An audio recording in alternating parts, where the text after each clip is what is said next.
Di Indonesia, dari 27 perusahaan penerbit asuransi kredit, itu sebenarnya ada 10 yang memegang market share terbesar. 10 company itu bisa dibilang hampir 100%. Sisanya itu kecil-kecil. Nah, yang menarik adalah sejak tahun 2012 kita mencatatkan asuransi kredit ini, 2016 itu pemain baru bermunculan. Kalau 2012 mungkin bisa dibilang cuma 4 perusahaan aja lah yang bermain di asuransi kredit.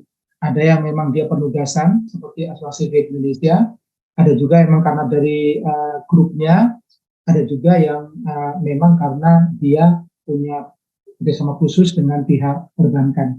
Tapi sejak 2016, karena memang ini mengenerate premi yang cukup besar, maka banyak asuransi umum yang mulai bermain di sini. Nah, masalahnya kemudian muncul adalah di tahun 2016 itu seiring dengan kenaikan premi, ternyata juga diimbangi dengan kenaikan klaim. Hingga di tahun 2022 itu kenaikan klaimnya itu bisa mencapai loss ratio sekitar 75% dibandingkan dengan premi. Ini data di AUI menunjukkan loss ratio dari klaim yang dibayar, karena ada juga klaim yang belum dibayar dalam proses. Artinya kalau digabungkan antara klaim yang dalam proses dengan klaim yang dibayar, itu mungkin bisa sangat tinggi, bahkan mungkin bisa melebihi dari premi yang dicatatkan saat ini. Nah, ini yang menjadi perhatian dari AUI adalah sebelum COVID atau awal COVID kemarin, mengingat bahwa pandemi COVID kemarin itu OJK kemudian menerapkan kebijakan kontrol cyclical terkait dengan restrukturisasi dari kredit perbankan, maka impact-nya adalah ada perpanjangan periode kredit karena restu tersebut. Nah, ini yang kemudian industri asuransi menyeimbangkannya dengan ikut memperpanjang periode asuransi kredit. Artinya periode asuransi kredit bertambah dan dengan penambahan premi juga. Jadi kebijakan counter cyclical kemarin itu memang menambah premi asuransi umum dari asuransi kredit. Tapi di sisi lain ternyata pandemi COVID berdampak pada kemampuan bayar debitur. Hampir semua industri ya itu memang mengalami masalah sehingga kemudian ada yang belum tikar dan ada yang tidak sanggup untuk menyelesaikan kewajiban perbankan. Itu makanya kemudian dari catatan data ini menunjukkan bahwa pandemi COVID sampai dengan di posisi kuartal 3 tahun 2022, klaimnya pun juga cukup tinggi seiring dengan kenaikan dari premi asuransi kredit itu sendiri. Nah, inilah yang membuat kemudian AUI membuat edaran kepada anggota AUI supaya mulai review. Karena counter cyclical ini nggak akan berlangsung lama. Pasti ada masanya untuk tidak untuk berhenti restrukturisasinya. Karena nggak bisa kebijakan ini akan berlangsung lama. Nah, reviewnya adalah mulai melihat mana-mana kerjasama asuransi kredit yang berdampak kepada klaim yang cukup tinggi. Kita ketahui bahwa sejak tahun 2016 dengan masuknya banyak pemain baru asuransi kredit dari 27, dari awalnya itu mungkin 5 atau 4 perusahaan, itu persaingan cukup tinggi. Karena persaingan tinggi, maka yang terjadi adalah tarifnya pun juga bersaing. Jadi tarif yang awalnya itu seimbang dengan risiko, karena pemainnya banyak, maka perbankan mungkin memilih mana yang tarifnya lebih rendah. Sehingga pada periode itulah terjadi kemudian tarifnya itu di bawah dari tarif premi asuransi kredit rata-rata. Nah, impact-nya kemudian coverage-nya pun juga menjadi lebih luas, sampai kepada kredit macet, yang ini definisinya bisa lebih luas lagi. Nah, ini yang menyebabkan kemudian peningkatan dari klaim sampai dengan 75% di tahun 2022 kuartal 3. Dari sinilah kemudian asuransi umum mulai mereview seperti apa coverage yang berlaku di perjanjian dengan perbankan, kemudian seperti apa penerapan tarif preminya, termasuk bagaimana seleksi risiko di perbankan terkait dengan pemberian kredit kepada debitur. Review dilakukan sampai dengan melewati pandemi COVID tahun 2022 dan memang ada impact penurunan dari premi asuransi kredit karena memang ada kondisi review tersebut kemudian tidak meneruskan bisnis sambil mereview. Itulah yang kemudian ada masa-masa di mana akhir-akhir ini premi asuransi kredit turun, tapi klaimnya masih berjalan karena dia jangka panjang. Nah, inilah yang menjadi pembahasan cukup intens ya di industri perasuransian, terutama di AUI terkait dengan asuransi kredit. dan mulai kemudian diskusi melibatkan juga pihak regulator yaitu otoritas jasa keuangan. Next, atau mundur lagi Bu ya, yang tadi mundur lagi. Mundur lagi, mundur lagi. Nah, ini menunjukkan next. Nah, ini menunjukkan bahwa seperti apa peran atau impact dari asuransi kredit dengan pertumbuhan ekonomi, bahwa kalau pertumbuhan ekonomi naik, maka asuransi kredit juga naik, begitu pertumbuhan ekonomi turun, asuransi kredit juga turun. Karena memang perbankan sebagai bisnis yang mengikuti dari pertumbuhan ekonomi. Jadi begitu perbankan kemudian menyalurkan kreditnya cukup tinggi, maka permintaan mitigasi risiko di asuransi kredit cukup tinggi. Begitu ternyata kemudian impact dari pandemi COVID, maka penyaluran kredit pun juga berkurang, maka impact-nya permintaan di asuransi kredit juga berkurang. Nah, itulah yang tadi saya sampaikan, karakteristik yang ada di kami, bahwa di periode COVID dan pasca COVID, itu memang ada penurunan dari premi asuransi kredit, karena mungkin perbankan pun juga mengurangi kredit. Tetapi khusus untuk yang penugasan, karena KUR itu mungkin masih berjalan sampai dengan saat ini. Hanya yang saya sampaikan tadi adalah klaim ternyata tidak berkurang, tapi klaim tetap bertambah, karena periode kreditnya itu jangka panjang. Nah, next. Satu lagi. Nah, ini saya menggambarkan seperti apa ekosistem atau jenis-jenis asuransi kredit yang diterbitkan oleh perusahaan asuransi. Itu mengikuti dari kredit yang diterbitkan oleh pihak perbankan. Ini kami mengelompokkan di sini ada yang penugasan ya, terkait dengan program tertentu, ada KUR, ada PEN di situ, kemudian FLPP dan lain-lain, ada juga kredit kecil, baik itu produktif maupun konsumtif. Nah, ini yang paling banyak di asuransi umum yang di backup oleh asuransi kredit, yaitu consumptive loan, baik itu multiguna maupun yang lain, yang itu memang kebanyakan langsung kepada debitur individu. Sedangkan untuk yang kredit produktif, itu kepada debitur perusahaan, baik UMKM maupun perusahaan-perusahaan skala yang besar. Namun, karena yang saya katakan tadi bahwa performa asuransi kredit COVID dan pasca COVID itu memburuk, ada beberapa analisa yang kami sampaikan di sini. Yang pertama adalah dari si internal pihak asuransi, penerbit asuransi kredit, tingkat pemahaman terhadap underlying risk asuransi kredit ini yang memang rendah. Karena pihak asuransi menerbitkan asuransi kredit sebagai mitigasi risiko tanpa memahami seperti apa karakteristik kredit yang disalurkan oleh perbankan kepada debitur. Karena hal itu memang bukan ranahnya pihak asuransi. Yang diasumsikan adalah manajemen risiko di bank sudah berjalan dengan baik, sehingga pola pemberian kreditnya pun sudah melalui seleksi debitur. Nah, itu yang diasumsikan oleh pihak penerbit asuransi kredit. Nah, ini yang kemudian menjadi asymmetric information, istilahnya ya, bahwa ada informasi-informasi yang mungkin ada di pihak perbankan terkait dengan program kredit, tapi tidak diketahui oleh pihak penerbit asuransi kredit. Termasuk di dalamnya adalah pola pengelolaan kredit yang ada yang jangka panjang, ada yang jangka pendek, itu yang nanti akan berdampak kepada tanggung jawab atau liability dari pihak penerbit asuransi kredit di asuransi. Yang kedua adalah dari sisi underwriting tadi yang saya katakan tadi, bahwa pemahaman dari industri asuransi umum sepertinya belum banyak mengetahui lebih dalam tentang seperti apa pengelolaan kredit, yang pasti perbankan lebih paham dibandingkan pihak asuransi. Sehingga impact-nya kemudian adalah dari kompetitif tadi itu tahun 2016, pricing berpengaruh. Jadi saat itulah kemudian sempat dibilang ada perang tarif pada waktu itu. Jadi coverage penjaminan kredit makin luas, termasuk kepada kredit macet yang penyebab apapun, tetapi harga tarif preminya justru makin rendah. Di sisi lain, karena ada periode kredit yang jangka panjang, yang itu ada asymmetric information, informasinya mungkin belum diinformasikan secara detail kepada pihak penerbit asuransi kredit, maka reservingnya juga bermasalah. Jadi pencadangan terhadap liability jangka panjang itu mungkin belum tepat. Ada juga yang tepat, tapi lebih banyak penerbit asuransi kredit belum menerapkan reserving yang proper di sini. Nah, di sisi lain, kepada penanggung utang oleh asuransi, informasinya juga semakin tidak transparan, karena model penempatan risikonya adalah blind atau non-reporting. Jadi reasurator itu jarang meminta informasi yang detail, karena sangat percaya kepada pihak asuransi penerbit polisnya. Tapi masalah muncul begitu ternyata ini periode jangka panjang yang resikonya itu tidak tahun depan terjadi, tapi mungkin 10 tahun ke depan.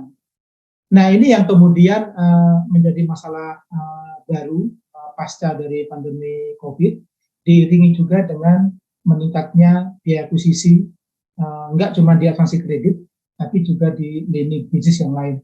Dengan meningkatnya biaya akuisisi, maka berdampak kepada berkurangnya net premi yang diterima oleh pihak asuransi, sehingga kemungkinan ada ketidakseimbangan antara premi yang diterima yang net tadi dengan kemampuan bayar saat terjadinya klaim yang entah nanti kapan selama periode kreditnya itu berjalan. Satu hal yang menarik adalah sisi kanan bawah ini, behavioral dari bank itu seolah-olah adalah memindahkan NPL kepada pihak asuransi. Ini mohon maaf istilah yang saya pakai ya. Sepanjang NPL-nya bisa diselesaikan oleh pihak asuransi, maka semuanya nanti akan dilempar mitigasinya ke pihak asuransi sebagai penerbit asuransi kredit. Itulah yang kemudian yang katakan depan tadi itu, sehingga istilah mengcover kredit macet, apapun penyebabnya itu muncul. Karena memang dengan tingginya penerbit asuransi kredit, jumlahnya banyak, kompetisi kemudian makin tinggi, sehingga apapun nanti akan menjadi coverage yang berdampak kepada keseimbangan antara premi dengan liability. Nah, next. Jadi secara umum, kalau kita bisa simpulkan di sini, ada karakteristik produk asuransi kredit yang memang menyediakan periode kredit jangka panjang dan berdampak kepada periode asuransi kredit jangka panjang. Tetapi karena memang premi dibayarkan oleh perbankan itu satu kali depan, jadi kami istilahkan single premium, maka dengan menerima premi depan, asuransi dianggap sudah siap untuk membayar klaim jangka panjang, 15 sampai dengan 20 tahun ke depan. Nah, di internal perusahaan asuransi, yang mungkin perlu diwaspadai adalah bagaimana kondisi perekonomian sekian tahun ke depan. Nah, itulah yang menjadi tantangan dari industri asuransi saat menerima single premium. Dampak COVID cukup menunjukkan pelajaran cukup signifikan. Sebelum COVID, single premium tersebut diasumsikan periode ekonomi cukup bagus, bahkan pada waktu itu dikatakan bahwa pertumbuhan 5%, yang cukup tinggi dibandingkan dengan negara lain. Begitu COVID muncul, maka masalah muncul, kemudian dinamika ekonomi tidak bisa diprediksi, kemampuan ekonomi masyarakat, baik perusahaan maupun individu juga bermasalah, termasuk dengan pembayaran kredit kepada perbankan. Nah, inilah yang menyebabkan akhirnya asuransi mereview bahwa dengan single premium tersebut ternyata mengakibatkan ketidakjelasan liability ke depan. Ini yang menjadi review bagi pihak asuransi. Mungkin sebaiknya bukan single premium, tetapi premi tahunan. Sehingga ada waktu untuk mereview premi jika kondisi ekonomi ternyata berubah dengan risiko lebih tinggi. Tapi kalau single premium, ya premi langsung depan seperti itu. Tidak ada waktu untuk merevisi tarif premi saat ternyata kondisi ekonomi depan mengalami masalah yang risikonya lebih tinggi. Nah, kemudian aspek pinjaman dari bank juga akan dipahami oleh asuransi ya. Ya itu pastilah, karena yang lebih paham tentang kondisi pinjaman pasti perbankan, sedangkan penerbit asuransi tidak mengetahui itu. Dan saya katakan tadi asymmetric information, sehingga kuantifikasi resiko itu akan berdampak terkait dengan tarif yang mungkin spekulatif, yang tidak seimbang dengan kondisi dari risiko pemberian kredit dari bank tersebut. Yang berikutnya lagi adalah masalah database, infrastruktur pelaporan, itu juga menjadi masalah di perusahaan asuransi. Idealnya itu ada host to host. Sekarang udah mulai ya, jadi alhamdulillah perbankan dengan asuransi sudah mulai host to host, tapi awal-awal kemarin itu sepertinya belum semua melakukan itu, sehingga kemudian data ini tidak berimbang antara data klaim yang diperbankan dengan data yang ada di pihak asuransi. Belum lagi ada intermediary di sini, yaitu pialang, yang menyebabkan akhirnya semakin asymmetric information, sehingga pencatatan dari keuangan industri asuransi pun juga mengalami kondisi yang berbeda. Next. Setelah pandemi COVID, dengan adanya counter cyclical, ini sebenarnya adalah angin sejuk bagi industri asuransi.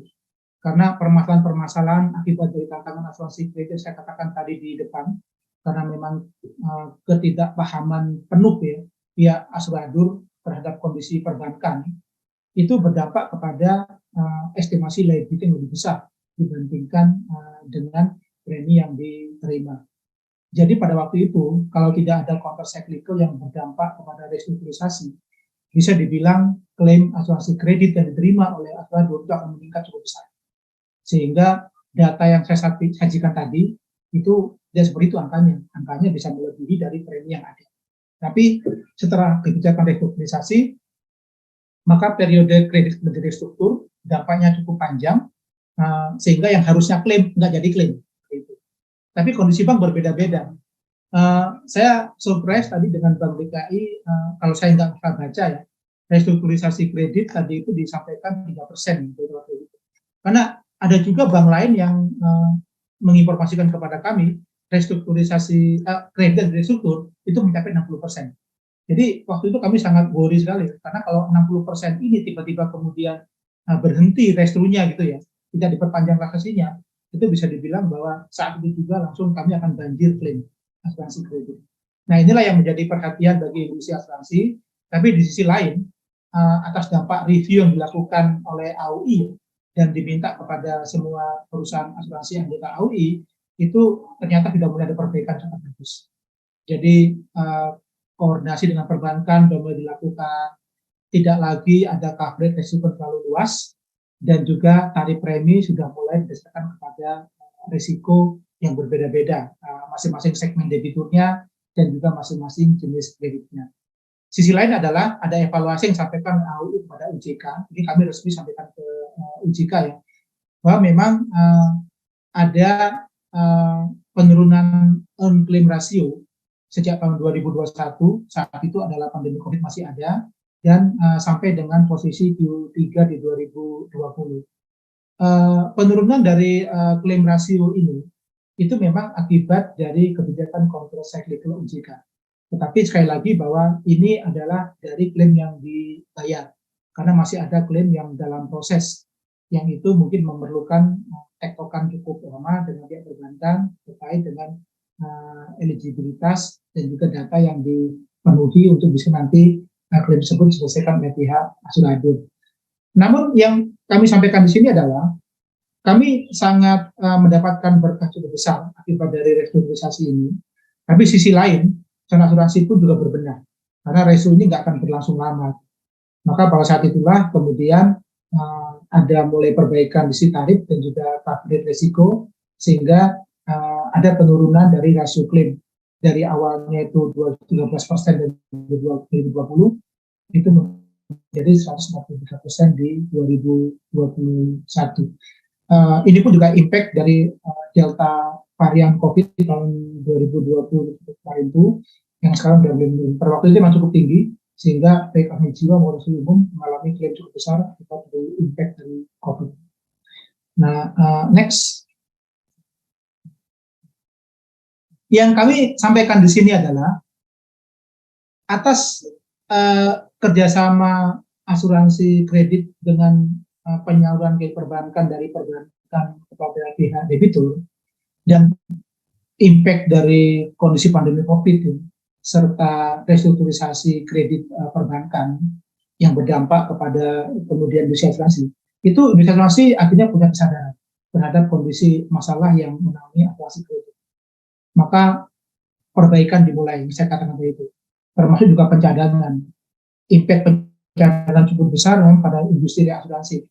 Data yang sampaikan depan tadi itu, karena ada asymmetric information, jadi industri asuransi tidak mengetahui lengkap, bahkan nggak tahu periodenya berapa lama kreditnya, 10 tahun, 20 tahun, sehingga pencadangan dari pihak reasuransi pun juga harusnya mengikuti pencadangan yang panjang tersebut.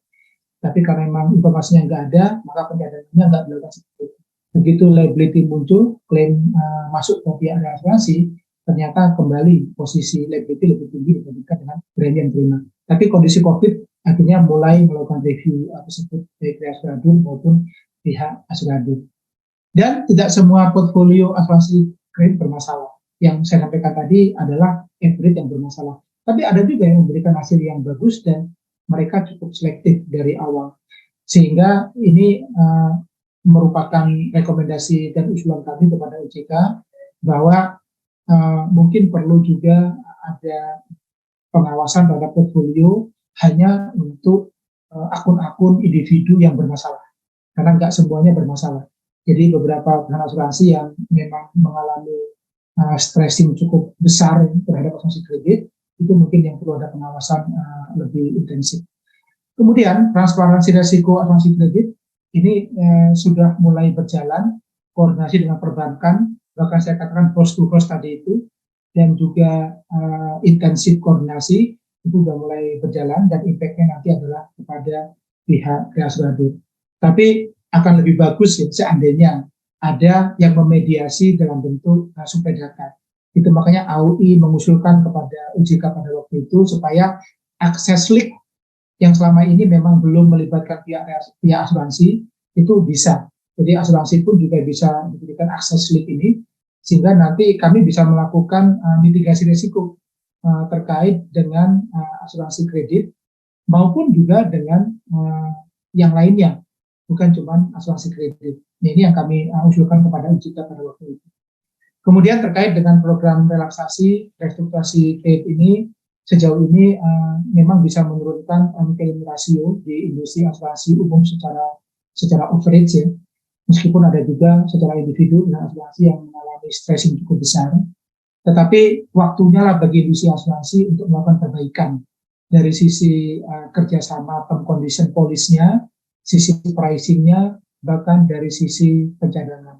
Dan ini akan menjadi bahan pertimbangan bagi regulator saat nanti mengambil keputusan apakah relaksasi ini akan dilanjutkan atau tidak.